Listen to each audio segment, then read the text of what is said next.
مرکز مطبوعات وزارت کارهای داخلی تاجیکستان خبر داد که روز 4 نوامبر سال 2023 در دو صدمه نقلیاتی در دهه سرکمر پنجکند و محله گلبوته شهر دوشنبه یک زن 39 ساله و یک کودک 2 ساله زیر چرخ ماشین جان باختند. از جمله صبح 4 نوامبر سال 2023 تخمینا ساعت 2:10 راننده ماشین تمغه چندخو نوربویف شیرزاد سال تولدش 1987 ساکن شهر پنجکند هنگام حرکت در راه ماشینگرد پنجکند خرمی در حدود دهه سرکمر شهر پنجکند از عهده اداره واسطه نقلیات نبرآمده پیادهگرد احدقلو و دلنوزه سال تولدش 1984 ساکن پنجکند را پخش نموده است. در نتیجه پیادهگرد احدقلو و جراحت‌های وزن جسمانی برداشته در جای حادثه به هلاکت رسیده است. همچنین صبح 4 نوامبر سال 2023 تخمینا ساعت 2:00 راننده ماشین تمغه خوندای ملکوف سلمشو سال تولدش 1995 ساکن شهر دوشنبه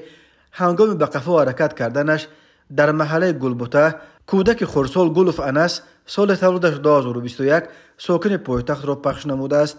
در نتیجه کودک جراحت‌های گوناگون جسمانی برداشته در جای حادثه به هلاکت رسیده است. وزارت کارهای داخلی گفت تحقیقات این حادثه ها ادامه دارد. از این قبل وزارت کارهای داخلی تاجیکستان خبر داده بود که شام 1 نوامبر سال 2023 در یک صدمه پرقربانی در حدود نواحی خراسان در نتیجه به قسمت قفای ماشین بارکش تمغه مرسدس برخوردن ماشین مسافرکش تمغه اوپل استرا 3 مسافر اوپل از جمله یک زن 58 ساله، یک جوان 21 ساله و یک کودک 9 ساله به هلاکت رسیده.